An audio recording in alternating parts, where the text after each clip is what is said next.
Today, I'll show you how to create a reusable displacement mask that you can use to sculpt realistic surface details. We'll use it to make this realistic ice cream bar, but the same workflow can be applied to almost any object. For this video, I'm using Blender 5, so you'll need Blender 5 or later to follow along. First, I'm going to bring in a collection of 3D models that I created. These are mostly random shapes, but I also modeled a peanut. I made both a whole peanut and a split version to add a little more variation to the scatter. I've placed all of these models into a collection called nuts. You don't need to keep the collection visible in the viewport, so simply disable its visibility. Now let's add a plane and give it the scatter on surface modifier. Under instancing, set the instance type to collection, then choose the nuts collection, or any other collection you'd like to scatter. Reduce the overall scale in the transform section and enable pick instances to randomize which objects are being scattered.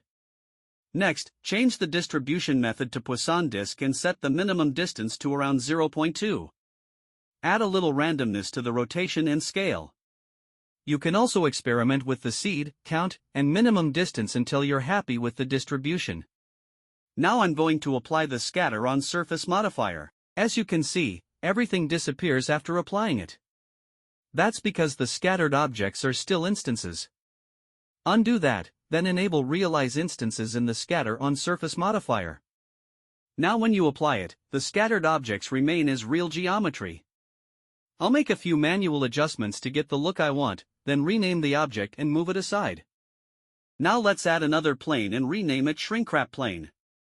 Move it above the scattered objects. Add a subdivision surface modifier, set it to simple, and increase the viewport levels to around 9. Then add a shrink wrap modifier. Set the target to the scattered plane, change the wrap method to project, and move the shrink wrap plane downward until it projects onto the scattered objects. To better see what's happening, temporarily hide the scattered plane. If the result isn't quite what you want, change the snap mode to outside and adjust the settings until you're happy. I'm also moving the plane slightly to find the best position. Finally, add a smooth modifier and increase the repeat value to around 10 to soften the deformation. Now add another plane and rename it Bake Plane. Add a multi-resolution modifier and subdivide it to the same level as the shrink-wrap plane. In my case, that's 9 subdivisions. Select the shrink-wrap plane first, then shift-select the Bake Plane. In the multi-resolution modifier, expand the shape section and click Reshape. This copies the displaced shape from the shrink-wrap plane onto the bake plane. The shrink-wrap plane and scattered objects are no longer needed, so you can delete them. Right-click the bake plane and choose Shade Smooth. Switch to the Shading workspace. Create a new material for the bake plane. Add an image texture node and click New. Name it whatever you'd like. I'll call mine Displacement and set the resolution to 4096 by 4096. Set the color space to non-color. Go back to the Modifiers tab and reduce the viewport levels from 9 back down to 0. Open the Render Properties, set the device to GPU Compute, and set the samples to around 128. Scroll down to the Bake section. Choose Bake from Multi-Res and set the Bake type to Displacement. Make sure the image texture node is active, then click Bake. Once it's finished, you'll have your displacement map. To turn it into a stronger mask, open it in Photoshop or any image editor. Apply a levels adjustment and move the black input slider toward the center to increase the contrast. Finally, save it as a PNG. I'll name mine Mask. Now let's create the ice cream bar. I'll speed this section up since it's a straightforward modeling process. Feel free to pause the video if you'd like to follow along. Once the modeling is finished, add a multi-resolution modifier and subdivide it about 4 or 5 times. Switch to Sculpt mode and choose the Draw brush. Create a new brush texture, then load the mask image we baked earlier. By default, the brush uses the space stroke method.